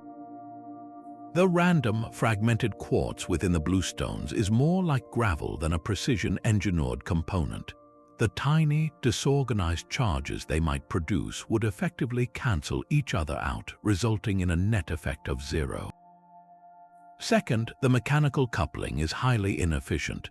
The pressure from footsteps on the ground would be massively dissipated and absorbed by the soil long before it reached the bluestones with enough force to generate any significant piezoelectric effect. It would be like trying to power a city by tapping on a watermelon. The energy transfer is simply far too weak and lossy. Furthermore, even if we entertain the idea that a small electrical field was generated, there is no evidence of any mechanism to store, direct, or use this power. There are no traces of metal conductors, no capacitors, no load devices, none of the ancillary technology required for a functioning power plant. The theory also faces the same overarching challenge as many other alternative ideas. It arguably underestimates the genuine, profound achievements of the Neolithic people by retrofitting a modern, technological framework onto their cultural and spiritual world. The real power of Stonehenge was likely social and symbolic, not electrical. The awe-inspiring experience of being within the circle, the sense of connection to the ancestors and the cosmos, the communal effort of its construction, these were the true energies the monument was designed to generate and manage. The power plant theory, while captivating in its ambition, ultimately substitutes a speculative and scientifically unsupported technological function for the profound, and in many ways more incredible, human realities of faith, community, and astronomical genius that the stones so enduringly represent. This brings us to a theory that vaults entirely over the boundaries of conventional history and into the dazzling realm of science fiction. The idea that Stonehenge is not a relic of our past, but an artifact from our future. This speculative concept proposes that the monument was constructed by time travelers, either future humans seeking to leave a permanent mark in their own ancient history, or by other entities navigating the streams of time, who built it as a navigational beacon or a cryptic message for us to decipher. The arguments put forward by those who entertain this notion often hinge on the very same aspects that baffle us today: the apparent technological leap and the mathematical elegance embedded in the stones. Proponents point to the stunning precision of the solar and lunar alignments, arguing that such astronomical knowledge seems to materialize out of nowhere in the archaeological record, without a clear lineage of gradual development. They ask how a society without written language or advanced mathematics could have calculated the complex 18.6-year lunar cycle with such accuracy, encoding it into the 56 Aubrey holes. The engineering itself is cited as proof. The mortise and tenon joints that lock the lintels onto the towering sarsens, and the tongue and groove joints that connect the lintels into a continuous, stable ring, are techniques of such refined woodworking, executed on an impossible scale in stone, that they feel anachronistic, as if they were imported from a much later era. The very durability of the structure is also presented as evidence of a futuristic intent. the builders didn't just stack rocks, they engineered a monument designed to withstand millennia of weathering, a permanent time capsule meant to endure until their own era in the far future, or perhaps a fixed point in the space-time continuum to which they could always return. Imagine a sleek, silver craft from a distant century materializing on the Salisbury Plain, its occupants stepping out to supervise awestruck Neolithic locals, not as gods, but as engineers from a time they cannot comprehend, using tools that manipulate gravity or matter to lift and place the massive stones with ease. In this narrative, Stonehenge becomes a message in a bottle, but one thrown backward through time. Perhaps it was intended as a warning, a marker for a pivotal historical event, or simply a test to see if their ancestors were clever enough to recognize an artifact out of its time. The theory taps directly into a profound and very human desire to find patterns and meaning in the unknown. When faced with a puzzle that seems to defy the conventional narrative of human progress, our minds instinctively reach for the most extraordinary explanations. It is a psychological shortcut that replaces the slow, painstaking, and often uncertain work of archaeology with a single, elegant, and thrilling solution. This desire is the same engine that drives our love for science fiction, allowing us to explore the boundaries of what might be possible. It's a genre that doesn't just predict the future, but often reinterprets the past, giving us permission to ask, what if, on the grandest of scales? Yet, when we hold this captivating idea up to the light of archaeological reality, it begins to fray at the seams. The very foundation of the time travel theory, that the monument's achievements were impossible for Neolithic people, is directly challenged by decades of experimental archaeology. We have seen through numerous practical projects that the transportation and erection of the stones, while a Herculean task, was entirely achievable using Neolithic technology, wooden sledges, rollers, ropes, and an immense amount of coordinated human labor. The astronomical knowledge was not bequeathed by time travelers, it was won through generations of patient, meticulous observation of the sky, a tradition evidenced at other, older sites across Europe. The sophisticated joinery finds its direct parallels in the woodworking of the period. The builders were simply applying the techniques they knew from working with timber to a new, more permanent medium. The gradual, thousand-year evolution of Stonehenge, from a simple earthwork to the final stone circle, is the most powerful argument against a single, futuristic construction event. It shows a society learning, adapting, and refining their design over countless generations, a story of indigenous human achievement that is, in its own way, far more remarkable than the intervention of time-traveling engineers. This theory, therefore, serves as a fascinating mirror.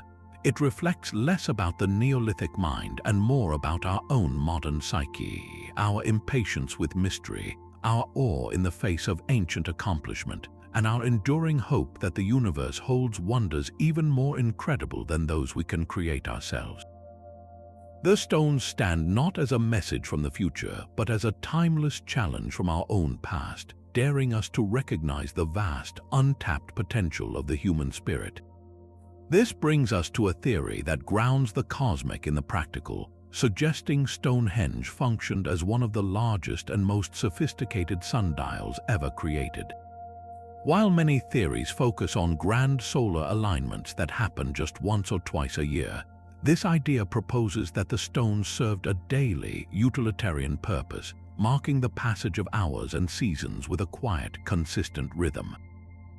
The key lies not in the light piercing through the monument, but in the long, dramatic shadows the stones themselves cast as the sun arcs across the sky. Imagine a time-lapse filmed from directly above the circle on the summer solstice.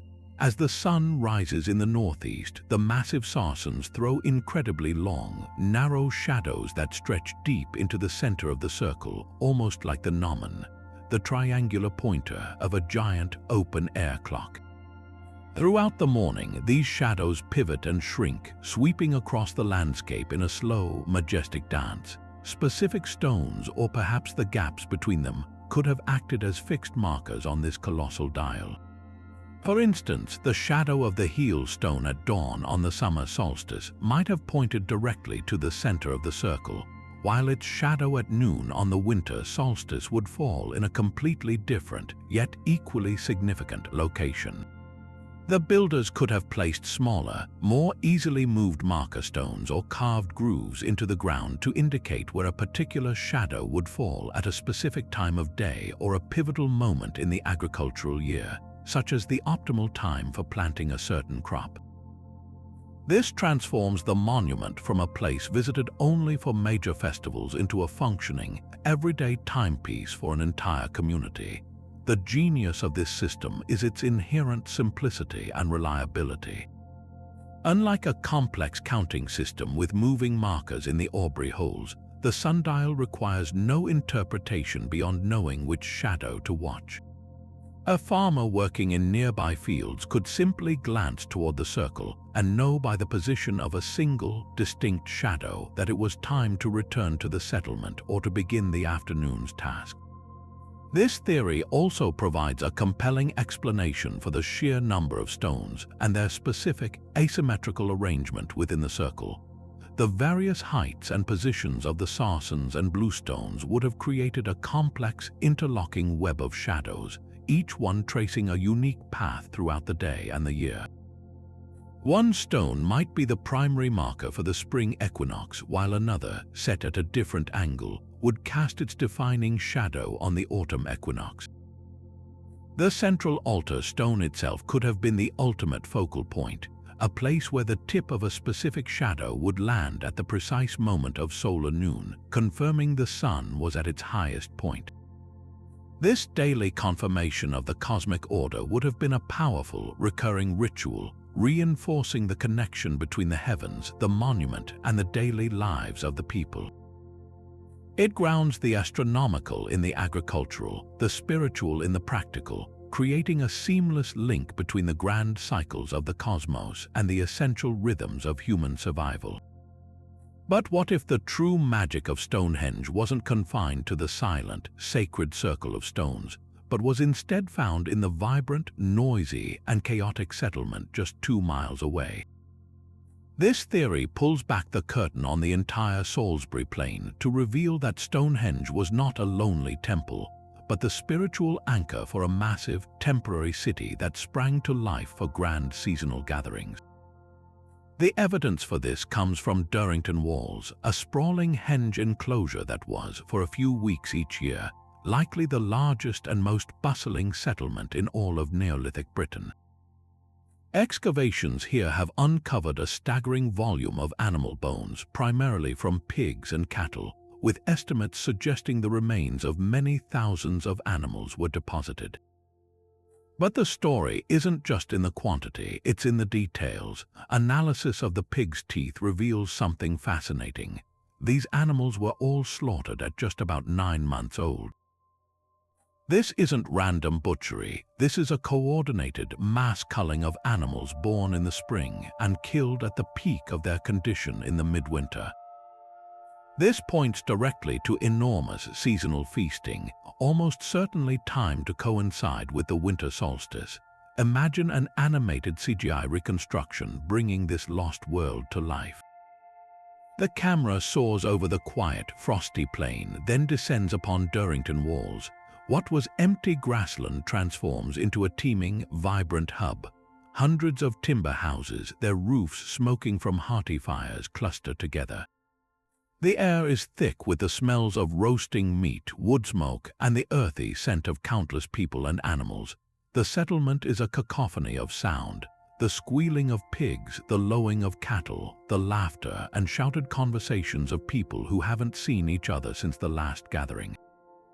Paths are worn muddy from the constant movement of people carrying goods leading down to the River Avon. This was more than just a feast, it was a prehistoric fair, a nexus of social, economic, and political life for an entire island. People didn't just come for the food, they came to trade. A farmer from the chalk downs of Wessex might bring finely worked flint tools to exchange for distinctive pottery from Cornwall or polished stone axes from the volcanic mountains of the Lake District. Isotopic analysis of the cattle bones confirms this, showing these animals were raised in different regions of Britain, brought to the site on the hoof, perhaps as tribute from outlying communities or as trade goods in their own right. This was also the time and place for forging alliances, arranging marriages, and settling disputes between tribal groups. The powerful elite who organized these gatherings would have solidified their authority, demonstrating their wealth and generosity by hosting these colossal parties and acting as mediators and leaders. The entire operation was a masterful piece of social engineering, binding disparate groups together through shared experience and mutual benefit. And then, after days of feasting and negotiation, the focus would shift. The community would form a grand ceremonial procession. Led by priests and chieftains, they would leave the noisy, living world of Durrington walls and walk along the avenue, down to the river Avon, symbolically cleansing themselves before moving up towards the silent, waiting stones of Stonehenge. Arriving at the stone circle as the sun reached its lowest point in the sky, they would participate in solemn rituals, perhaps imploring the ancestors and the sun to return and bring with them a new year of life and abundance. In this light, Stonehenge and Durrington walls were two halves of a single profound whole, one for the raucous celebration of life, the other for the sacred communion with the forces that governed it. The Great Stone Circle was the ceremonial heart, but the thriving, temporary city was its beating pulse, a place where society itself was renewed and strengthened through feasting, trade, and the simple, powerful act of coming together. After contemplating the monument's role as a bustling social hub, we turn inward to a theory that sees Stonehenge not as a map of the world but as a mirror of ourselves.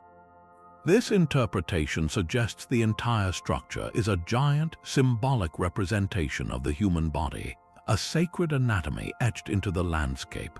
In this view, the Great Stone Circle becomes the skull or the protective rib cage encasing the soul and the intellect. The central altar stone might represent the heart, the vital, pulsating core of the entire system.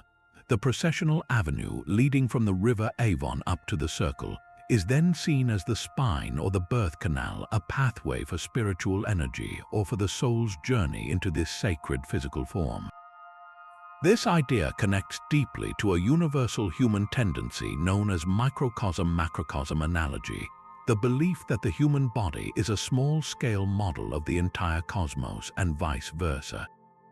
By building a structure that reflected their own form, the Neolithic people may have been attempting to align themselves directly with the universe, creating a space where humanity and cosmos were perfectly harmonized. The positioning of different stone types could even correspond to different parts of the body or to spiritual centers. The dense, hard bluestones brought from a distant, mythical landscape might symbolize the sturdy bones or the life force within, while the towering sarcens could represent the protective skin and skeleton. This transforms the act of walking the ceremonial path into a symbolic journey through the layers of one's own being, culminating in a moment of enlightenment at the heart center of the circle. This concept of the body temple finds echoes in many later traditions, from the Vitruvian man of the Renaissance to the chakra systems of Indian philosophy, suggesting a perennial human intuition about the sacred geometry of our own form.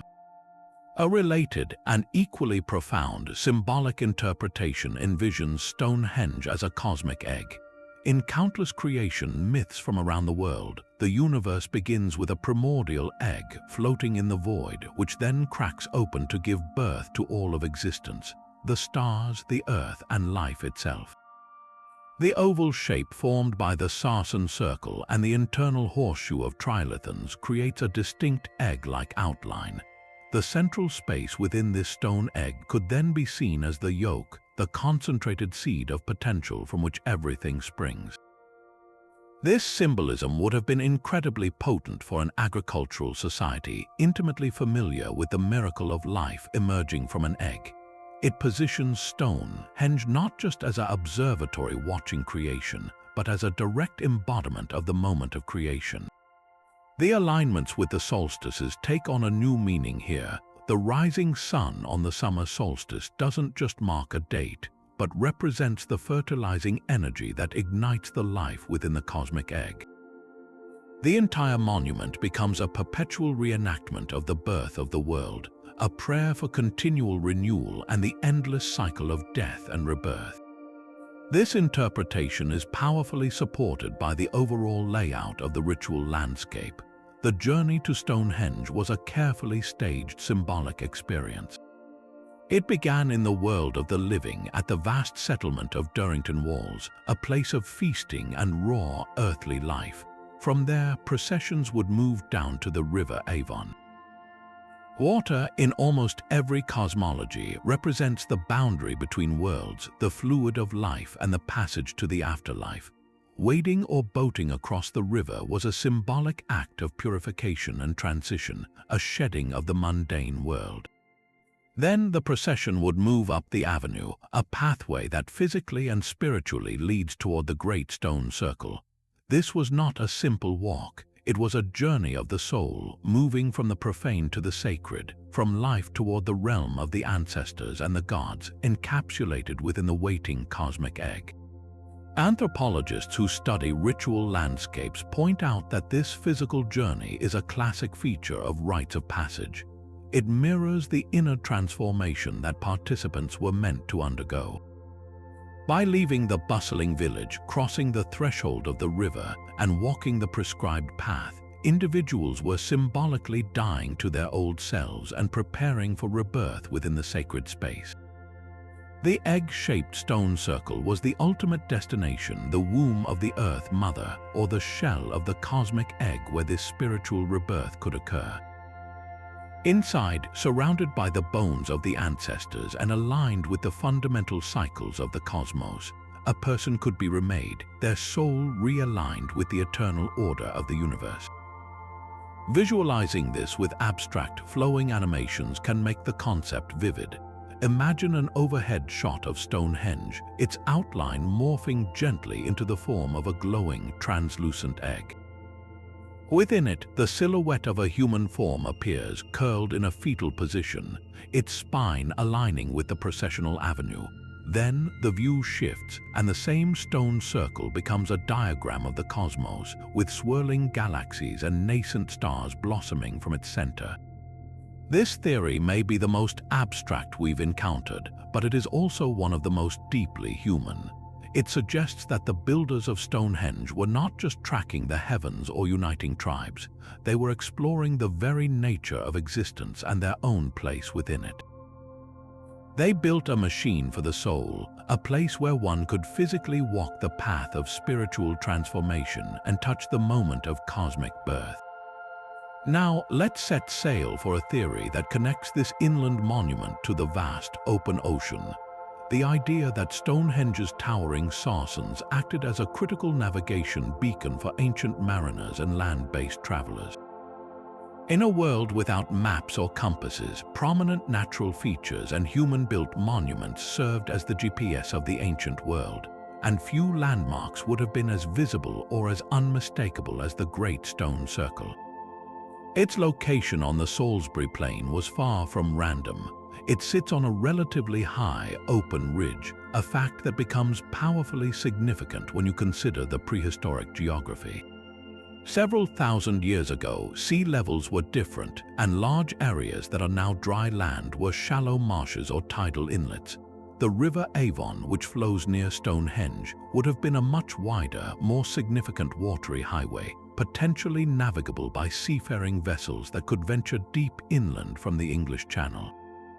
From this perspective, the tall, pale sarsen stones would have been visible for miles around, a striking silhouette against the sky. For a crew navigating the tricky waters of the channel or making their way upriver, the sight of that man-made ring of stones on the horizon would have been a welcome and definitive confirmation of their location.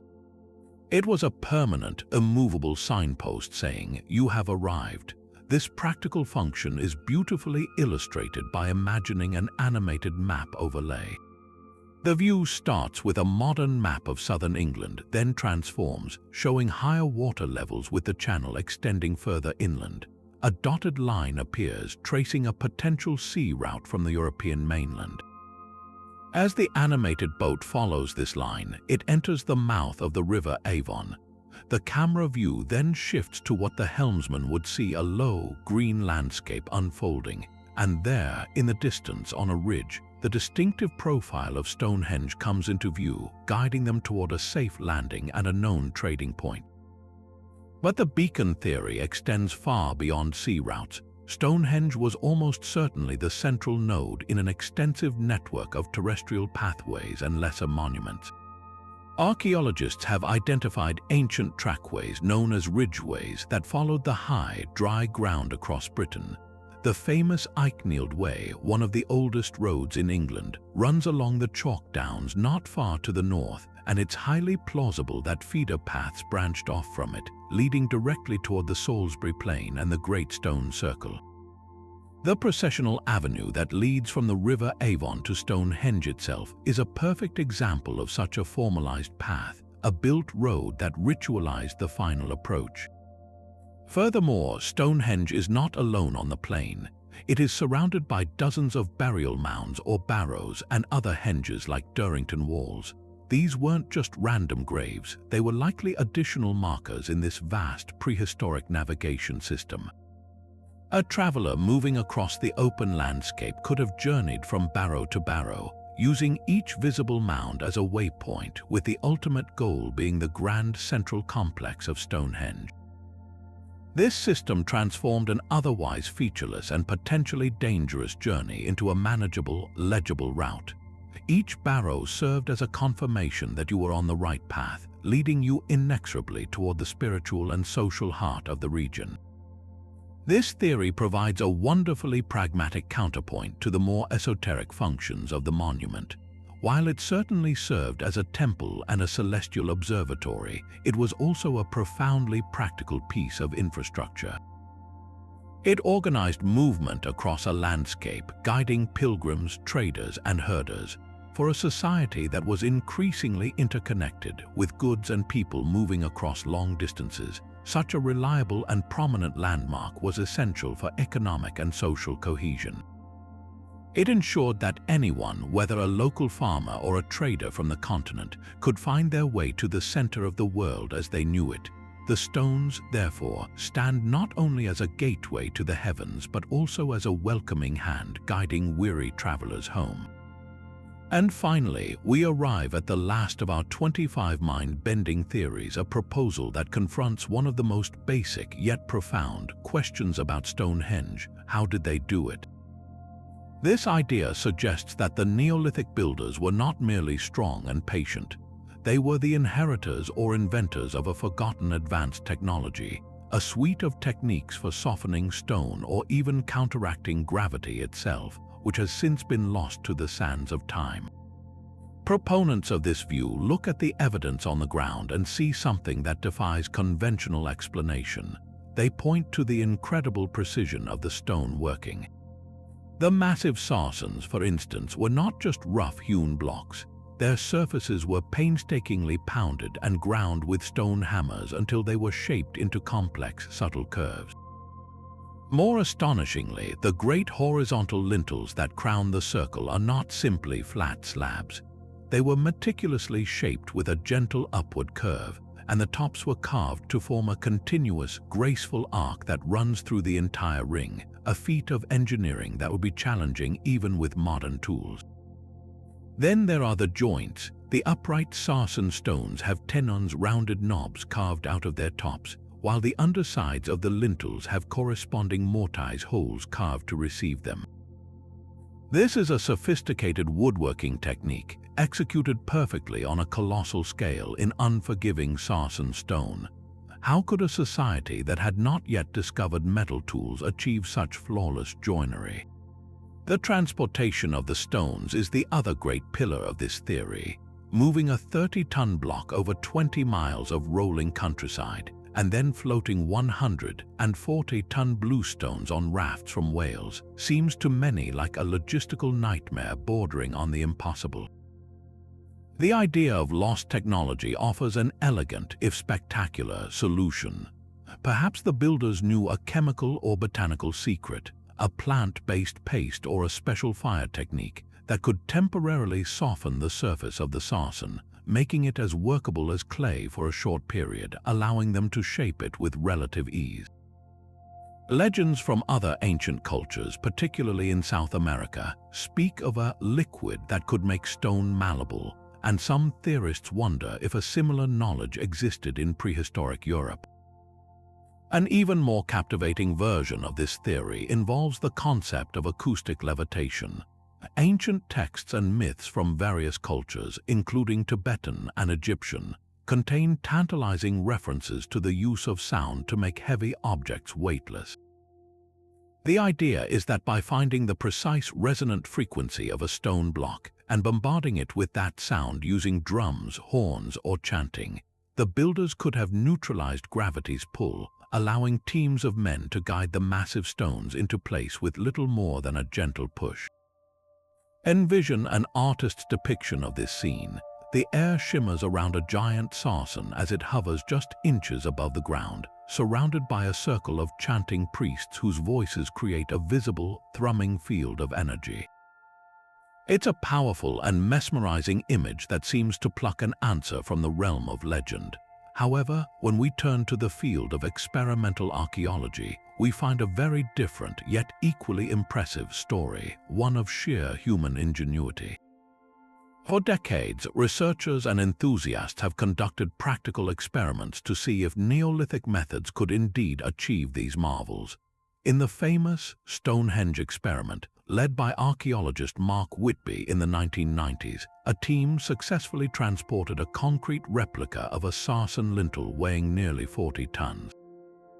They used a simple wooden sledge placed on a track of greased wooden rollers.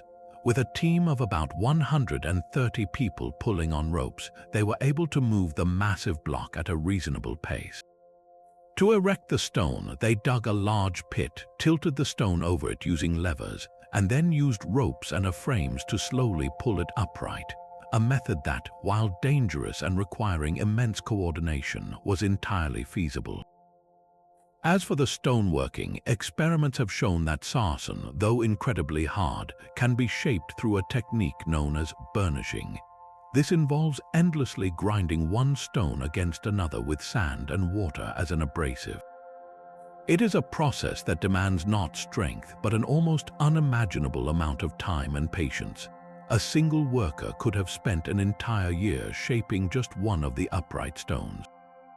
The perfectly curved lintels could have been created using a giant compass or a central pivot point, marking out the arc and then painstakingly abrading the stone down to the line. The mortise and tenon joints are simply a larger application of the same pecking and grinding techniques used to shape the stones themselves. The evidence from the quarries supports this slow and steady approach.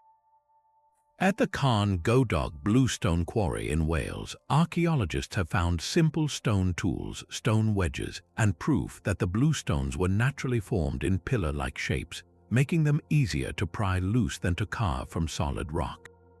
There are no mysterious chemical residues or evidence of advanced machinery, only the scattered remains of the patient, relentless work of countless individuals. So, where does this leave us? The lost technology theory forces us to confront the limits of our own understanding and perhaps our own patience. We live in a world of instant results and powerful machines, and it is difficult for us to conceive of a project that would consume the labor of generations. The true advanced technology of the Stonehenge builders may not have been a secret chemical or acoustic physics, but something even more powerful. A shared vision, a sophisticated social organization capable of marshalling vast labor forces, and a cultural willingness to dedicate centuries to a single, glorious goal. It was a technology of the human spirit, of collective will, and of an unwavering connection to the cosmos that we, in our fast-paced modern world, can only look upon with a sense of awe and perhaps a touch of envy. The stones stand not as a puzzle to be solved with a single missing key, but as a permanent reminder of what humanity can achieve when we set our minds and our hearts on a vision that transcends a single lifetime. And so, we find ourselves at the end of our journey, having traversed a vast intellectual landscape from the scientifically grounded to the wildly speculative, from the whispering voices of ancestors to the silent hum of cosmic energy. We've explored Stonehenge as a celestial calendar, a healing sanctuary, a political peace treaty, and even a potential gateway for time travelers or a beacon for ancient astronauts. The sheer diversity of thought surrounding these ancient stones is in itself a monument to the enduring power of this place. It forces us to confront a fundamental truth. Perhaps we have been asking the wrong question all along. The mystery of Stonehenge isn't about finding the one single, definitive answer, but about understanding that its true meaning likely resides in a combination of many of these ideas, a rich tapestry woven from the complex and multifaceted worldview of its builders. For them, the world was not neatly divided into science, religion, and politics. The movement of the sun was both a practical agricultural signal and a divine drama. The act of building was both a feat of social engineering and a profound spiritual offering. The stones themselves were an astronomical computer, a musical instrument, a memorial to the dead, and a temple for the living all at once. To try and force this magnificent, holistic creation into just one of our modern categories is to miss the point entirely. The true wonder of Stonehenge is that it reflects a consciousness that saw the universe as an interconnected whole, where every action resonated on multiple levels of reality. Its lasting power lies in its ability to defy simple explanation, to remain just beyond our complete understanding, compelling each new generation to project its own hopes, fears, and questions onto its weathered surface. It stands as a silent challenge from our distant past, reminding us of the vast capabilities of the human spirit and the mysteries that still lie buried just beneath the surface of our history. So, as the sun sets over the Salisbury Plain, casting long shadows from these eternal stones, we turn the question over to you. After this whirlwind tour of 25 mind-bending possibilities, which of these theories bent your mind the most? Was it the haunting idea of a mass grave from a forgotten war, the technological elegance of a Stone Age supercomputer, or the mystical vision of a portal to other worlds? Let us know in the comments below, and don't forget to subscribe for more journeys into history's greatest mysteries.